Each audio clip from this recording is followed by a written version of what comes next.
Canal 9, en partenariat avec le service cantonal de la santé publique, Addiction Valais et Promotion Santé Valais, vous présente l'Antidote.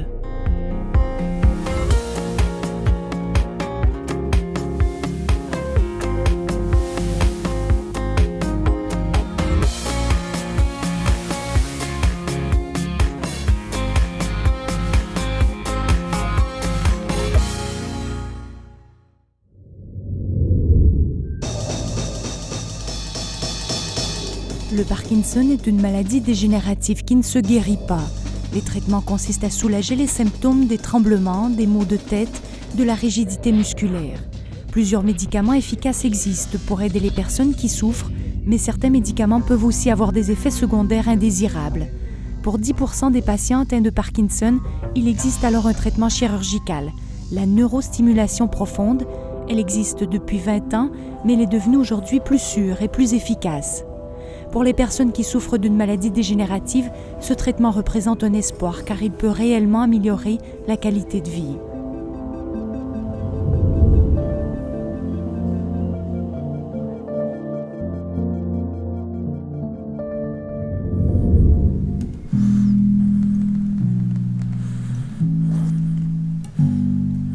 Joseph Ray s'est mis à la musique il y a à peine 2 ans. Il a reçu une basse et il gratte tous les jours un petit quart d'heure.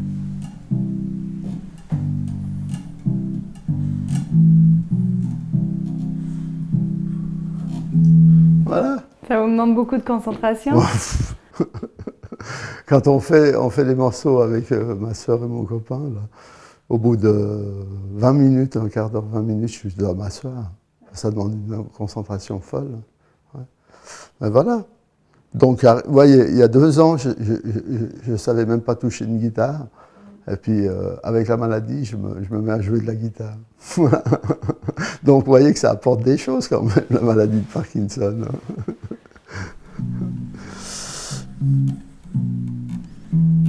Joseph Ray souffre de Parkinson depuis 2009. Cette année-là, il remarque qu'un de ses doigts bouge de manière incontrôlée. Il souffre également de maux de tête et de fatigue. Son médecin l'envoie chez un neurologue et après plusieurs examens, le diagnostic est posé. Ses tremblements s'accentuent. Il ressent aussi parfois une sensation de raideur dans les muscles. Lorsqu'il doit faire des manipulations fines, il a besoin d'énormément de concentration pour y arriver et il a de plus en plus de peine à marcher. Par exemple, dans les jambes, quand je tremble, j'ai l'impression qu'elles ne vont plus tenir, elles ne vont plus me porter. Hein. C'est comme si elles allaient lâcher, comme si j'allais tomber. Voilà. Au niveau des membres supérieurs, c'est différent. Ça va encore, c'est pas trop. Il n'y a pas trop de choses. J'ai qu'à rester un petit peu tranquille, puis ça va. Mais les jambes, c'est difficile parce que si je dois me lever pour marcher avec les tremblements, c'est pénible. C'est très pénible. Ouais. Ça fait des douleurs, ça va jusqu'à la douleur. Hein. Ça va jusqu'à la douleur parfois. Il prend des médicaments qui atténuent les tremblements et la fatigue, mais ils provoquent aussi des effets secondaires indésirables. Joseph souffre d'insomnie, de constipation et de dyskinésie, c'est-à-dire des mouvements incontrôlés des jambes et des bras lorsque son médicament fait son plein effet. Une fois, j'ai pris la voiture pour rentrer à la maison. Je suis descendu le pont, un pont qui s'appelle entre le Petit et le Grand Nancy. En bas, il y a un feu. J'arrive, feu rouge. Je me dis, bon, c'est bien. Je m'arrête doucement, je tire mon frein à main. Heureusement, j'ai tiré mon frein à main et je me suis endormi. D'un coup. Je ne sais pas prévoir rien. D'un coup. Et ça m'arrive. Ça peut m'arriver maintenant, par exemple. Tout à coup, je m'endors. Ça avertit pas. C'est parce que, d'abord, insomnie, fatigue, tension, dyskinésie. Dyskinésie, c'est les muscles qui se bougent sans arrêt, qui se contractent, qui se décontractent, qui se recontractent sans arrêt. Fatigue. C'est à partir de ce moment-là que j'ai dit, bon, terminez le permis. Non, j'ai arrêté le permis. Je ne veux pas risquer un accident ou quoi que ce soit. Vous savez, aller voir un spectacle, c'est pas possible. Pourquoi ? Vous voyez, la dyskinésie. Vous voyez, si je suis en plein spectacle, puis je bouge comme ça, c'est pas possible. Et ça me manque un peu.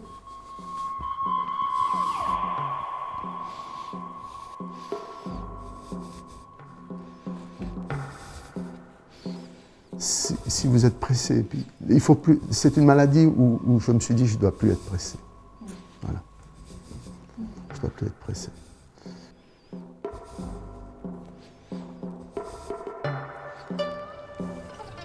Joseph a pris sa retraite cette année. Il consacre donc du temps à se soigner, à se faire du bien. Il apprend le tai chi et le shiatsu. Il fait de la physiothérapie. Il s'est mis à l'aquarelle et il se force à écrire à la main des poèmes et des nouvelles pour garder une certaine souplesse. Pour améliorer sa qualité de vie, il existe une solution, la neurostimulation profonde, par le biais d'une opération. Qu'est-ce que vous espérez de cette opération ? J'espère avoir une vie, disons, plus normale, entre guillemets, dans le sens où je puisse peut-être de nouveau conduire un véhicule ou bien voyager, parce qu'en ce moment, c'est très difficile de voyager. Je puisse moins ressentir ces tremblements, des moments où j'ai l'impression, justement les effets secondaires, par exemple des médicaments, l'impression d'avoir une chape de plomb sur la tête, comme ça, qui vous appuie en bas à fond, vraiment très fort. C'est vraiment très désagréable. Ça peut durer 2-3 heures de temps comme ça dans la journée. J'espère avoir plus tout ça, mais on verra. Il ne faut pas trop se réjouir de ce qui n'est pas encore là. Joseph Rey fait partie des 10% de patients atteints de Parkinson qui peuvent être opérés. Joseph Guica, neurologue à l'hôpital de Sion, assure le suivi de plusieurs patients atteints de Parkinson. C'est lui qui propose l'intervention chirurgicale à des candidats bien particuliers. Il nous montre la vidéo de Roger Maury, filmée une première fois sans médicaments. On voit qu'il cligne assez peu des yeux, il a un visage un peu figé. Donc là, il aurait probablement beaucoup de peine à boutonner ou couper sa viande. On voit qu'il doit réfléchir, les gestes sont plus automatiques. Lorsque M. Maury prend le médicament, son état change. Il réagit bien à la levodopa, c'est un des critères pour pouvoir être opéré. De plus, le patient est encore jeune, moins de 70 ans en général, il n'a pas de problème de mémoire ou de troubles cognitifs et le médicament provoque des effets secondaires. C'est un candidat idéal. Alors on a refait le test, où on le voit un petit peu comme avant avec le médicament. Et là, ce que vous voyez, c'est qu'il commence à avoir des mouvements involontaires de la jambe. On croit qu'il bouge la jambe de façon spontanée, mais la mimique s'est déjà améliorée, ça on le voit déjà sur la vidéo. Mais il y a quelques petits mouvements involontaires qui sont apparus sur la jambe. Et ces jambes fluctuent entre des moments où ils sont bloqués, où ils tremblent, où ils n'arrivent plus à marcher, où ils ont éventuellement un blocage. Et puis des moments où ils ont des petits mouvements involontaires. Vous voyez qu'ils bougent là, la jambe, on pourrait dire que c'est volontaire, mais en fait c'est un mouvement involontaire. Ça, c'est le médicament qui cause ça ? C'est le médicament qui cause ça. Le Parkinson est une maladie neurodégénérative. Elle commence en général dans les zones olfactives, la personne perd quelque peu l'odorat, s'ensuit des symptômes de fatigue, de raideur, des tremblements, une lenteur, une difficulté à faire des mouvements fins, en général plus marqués d'un côté du corps. Ces symptômes sont liés à une dégénérescence de la substance noire contenue dans le cerveau et responsable des mouvements acquis. Quand vous faites des mouvements fins, rapides, vous devez pouvoir les accélérer, mais surtout vous n'avez pas besoin de réfléchir à ces mouvements, ils sont appris, ils sont stockés dans une mémoire qu'on appelle la mémoire procédurale et on peut les accélérer ou les freiner à notre guise comme on veut. Et de façon tout à fait automatique, et on peut faire d'autres choses même en faisant ça. Et quand on perd la substance noire qui est l'accélérateur de ces mouvements, ils deviennent plus lents, ils deviennent plus difficiles à faire, plus difficiles à commencer, aussi à maintenir le rythme. Il peut y avoir des petits blocages à ce niveau-là. Apparaît aussi un tremblement qui est dû aussi à la dénervation par la substance noire d'une zone du thalamus qui a un petit noyau qui est responsable du tremblement. Et puis apparaissent après un certain temps des troubles de la marche et de l'équilibre. Les cellules contenues dans la substance noire meurent progressivement. Elles n'arrivent plus à faire leur travail, qui consiste à produire de la dopamine, un neurotransmetteur très important, surtout en ce qui a trait au mouvement, à la coordination, à la motivation également. C'est là qu'intervient la neurostimulation. Elle agit sur l'activité électrique des cellules en freinant l'hyperactivité du noyau sous-thalamique. Elle ne stimule pas la production de dopamine, comme les médicaments le font, elle freine plutôt le mécanisme qui tend à devenir hyperactif lorsque la substance noire manque. Donc la substance noire est l'accélérateur des mouvements. Et il y a une autre structure qui est proche de la substance noire, un petit peu plus haut dans le cerveau, à l'intérieur du cerveau, qui s'appelle le noyau sous-thalamique, qui lui freine les mouvements. Et il y a une balance entre l'accélérateur et le frein. Quand il n'y a plus d'accélérateur, vous avez un frein qui est bloqué, c'est que cette structure est hyperactive et freine les mouvements, les ralentit, et vous ne pouvez plus faire un mouvement de façon automatique rapide. Et à ce moment-là, ce petit noyau sous-thalamique qui est hyperactif, le but de l'électrode, c'est de freiner son hyperactivité et de rendre un certain équilibre entre soit le médicament, soit la spontanéité de ce qui reste dans le cerveau et ce frein qui freine tous les mouvements. Donc, en éteignant cette structure, on permet d'avoir des mouvements plus ou moins normaux. Au revoir. Ciao. Bonne journée, bonne journée. Bonjour. Roger Maury a finalement été opéré il y a 1 an. Voilà. Joseph Guica le suit régulièrement depuis. Pour les spaghettis, ça va aussi? Aucun problème. D'accord. Pour vous raser le matin, sans problème? Ben, je me rase rasoir électrique quelquefois, puis sinon rasoir à lame. Et la main toujours gauche qui me chicane un petit peu. Hein. Alors, un tout petit peu. Léger, léger. Hein. Un léger tremblement Ouais, ou une tremblement, raideur? toujours. Non, plutôt tremblement. Hein. D'accord. De l'autre côté. Faites lentement comme ça. Comme ça. Donc, monsieur Maury a une batterie implantée de chaque côté, un petit stimulateur qui est relié à un câble qui monte jusqu'à un petit trou qui se trouve ici et qui est solidaire d'une électrode qui va stimuler le noyau sous-thalamique à l'intérieur du cerveau. Et en fonction de ce qu'il nous dit ou comment s'est passé cette semaine, je sais si je dois augmenter ou diminuer les paramètres ou éventuellement changer les plots sur lesquels on stimule avec notre stimulateur. Par rapport à avant l'opération, vous diriez qu'il y a quel pourcentage d'amélioration? Oui, une grande amélioration, un pourcentage difficile à vous dire, mais alors une grande amélioration. Mais 80, 70, 60? En tout cas, plus. 80. Ouais. 80. D'accord. Ce patient a aussi une installation comme celle de M. Maury. Lorsqu'il l'arrête, les tremblements reviennent immédiatement, de manière spectaculaire. Ça ne guérit pas la maladie, mais ça la camoufle. C'est-à-dire que ça fait disparaître les symptômes moteurs du Parkinson.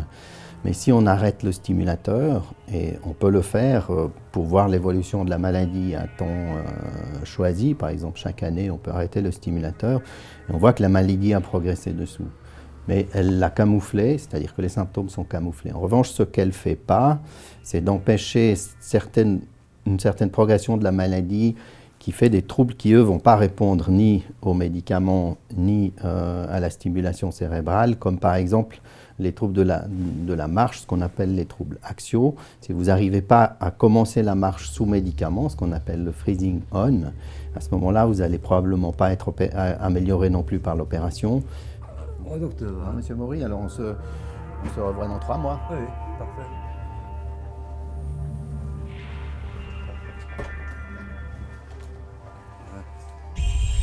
L'opération ne va donc pas améliorer tous les symptômes de la maladie, ni freiner l'évolution, mais elle peut améliorer la qualité de vie sur le long terme.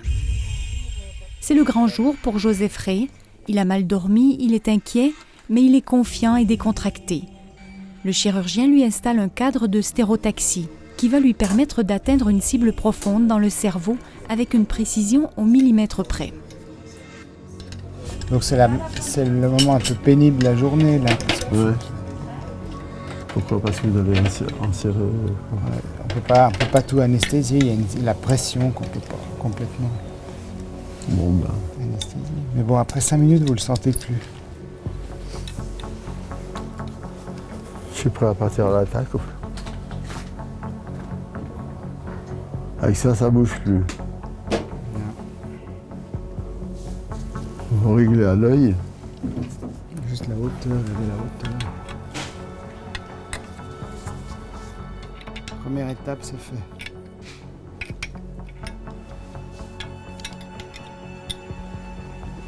Voilà. Joseph est désormais amené en salle d'imagerie. Voilà. Il y en a Formidable. pour 5 minutes comme ça. Ouais. Ça va? Ouais, ça va. Il va passer une IRM qui sera déterminante pour connaître la meilleure trajectoire possible. Est-ce que vous savez ce qu'on va vous faire de beau aujourd'hui? Ouais. Dites-moi tout. écoute. On va me mettre des électrodes dans le cerveau Ouais. qui seront reliées à une pile Ouais. pour je sais pas comment ça s'appelle, pour atténuer Les symptômes du les symptômes Ouais. de Parkinson. Exactement. Tout juste. Je vous garde puisque c'est ça. Ah bon, merci, c'est gentil. À tout à l'heure. Pendant que le patient est installé en salle d'opération, un groupe de spécialistes de neurochirurgiens et neurologues se réunit pour analyser la meilleure trajectoire afin d'atteindre la cible, le noyau sous-thalamique. On n'arrive pas on voit pas la distinction avec la substance noire. Hein. Voilà, ouais. Là, il y a un très fort contraste. C'est tout flou. On n'aura pas des signaux pendant très longtemps. Alors. Pourquoi? Parce qu'on entrerait à combien? À moins 4. Moins 4 et on peut aller à plus 4. C'est symétrique, l'entrée est symétrique. Ça a l'air symétrique là. C'est symétrique. Là, on essaye La de trajectoire. planifier la trajectoire la plus sûre possible, qui évite les vaisseaux, les sillons, le ventricule. Donc la traversée du cerveau jusqu'à la cible. C'est-à-dire la cible profonde qu'on veut atteindre. Ensuite, l'endroit d'entrée dans le cerveau et toute la trajectoire entre les deux, voir qu'on évite les vaisseaux et qu'on va bien dans la trajectoire, qu'on a la plus longue traversée possible dans la cible visée. Toujours la sécurité en premier.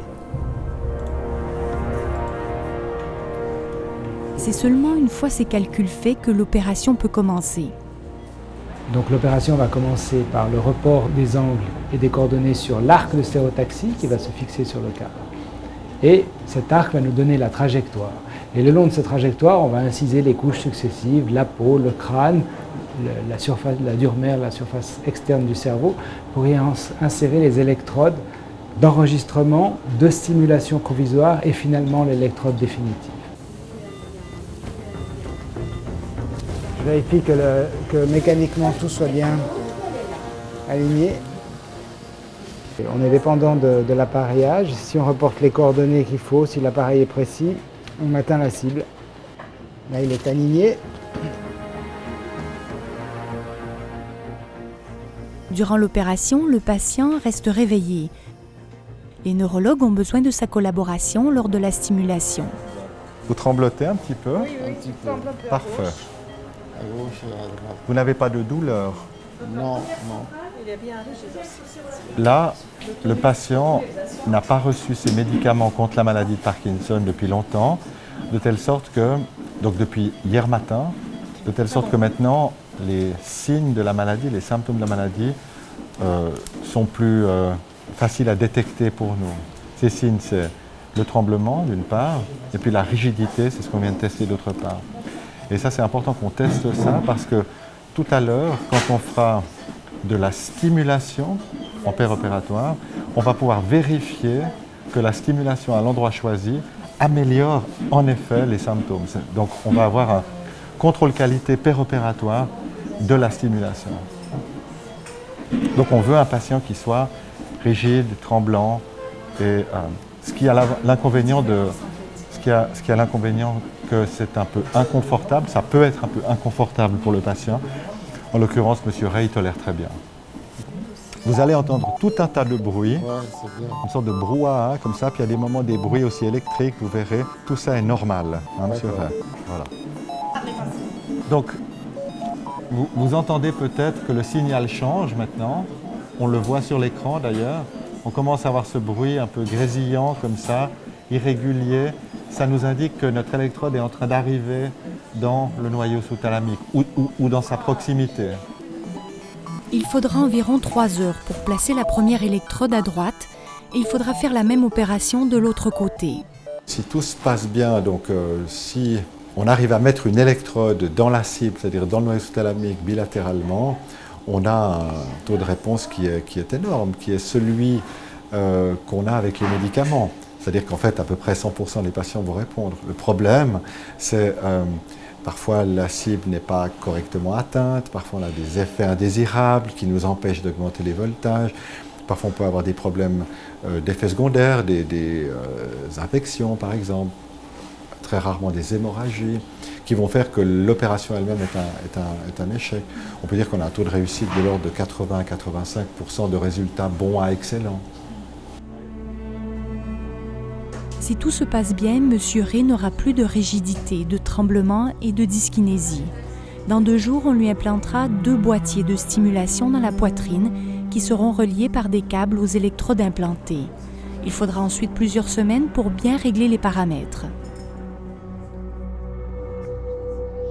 Roger Maury a eu besoin d'environ 1 mois pour trouver le bon ajustement après l'opération. Il souffre de Parkinson depuis 2004. Les symptômes s'accentuaient au fil des ans, les tremblements et la fatigue surtout. Il vivait malgré tout avec la maladie et avec les médicaments. Là, c'est une phase aussi qui était assez dure, avec des médicaments qui étaient très très violents. Un des médicaments que je prenais, il était insupportable, puis j'ai quand même résisté, j'ai continué, j'ai gardé. Vous avez pu diminuer la quantité de médicaments que vous preniez? Oui, ça passe de 10 à 1, pratiquement. Hein. 10 comprimés, 1 comprimé par jour? Oui. Je ne prends plus qu'un seul médicament.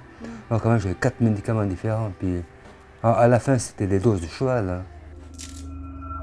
Très grand sportif, il a dû tout arrêter en 2012. Il avait des douleurs dans les muscles et dans les articulations liées à la rigidité. Lorsque le docteur Guica lui parle de l'opération, il voit l'avenir d'un œil meilleur.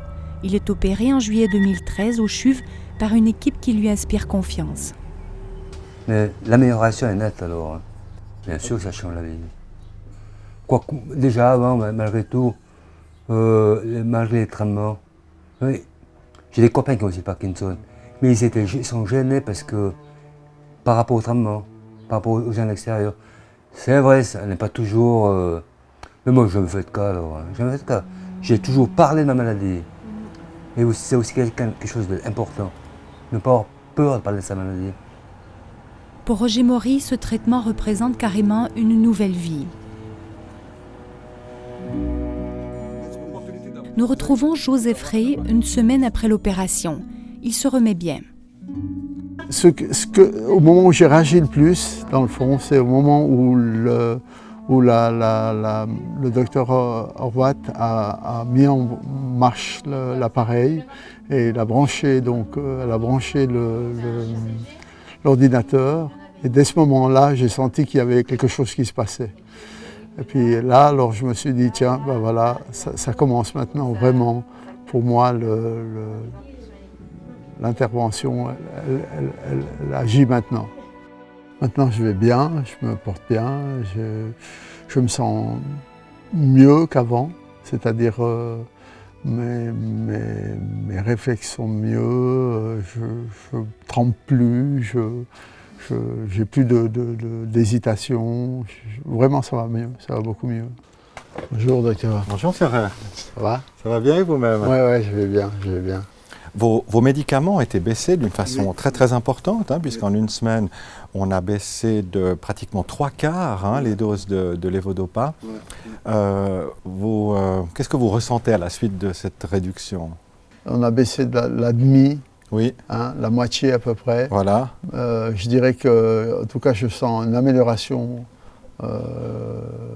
flagrante dans le sens où je n'ai plus besoin de médicaments, pour ainsi dire. Voilà.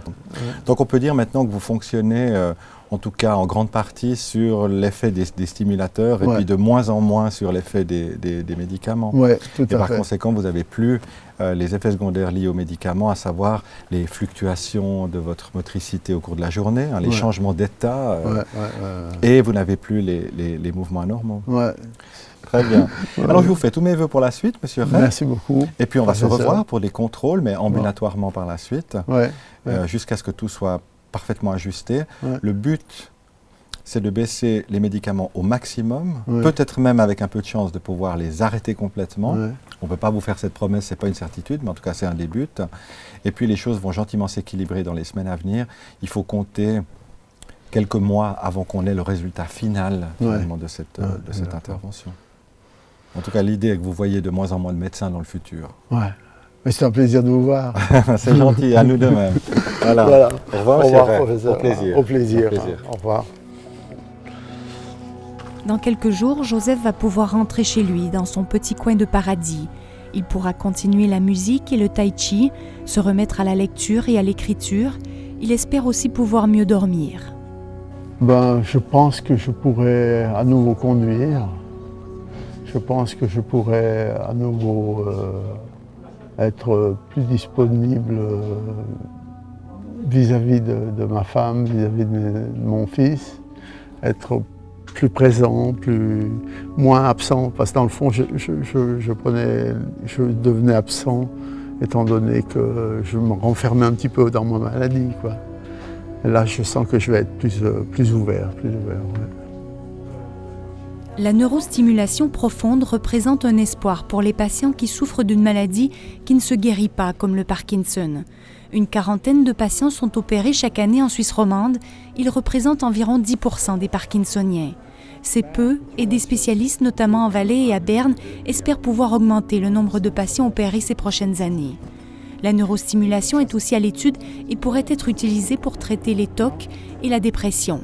Pour ces maladies où la prévention et la guérison ne sont pas possibles, pour lesquelles les symptômes sont synonymes de handicap et de dépendance, l'intervention chirurgicale peut changer la vie.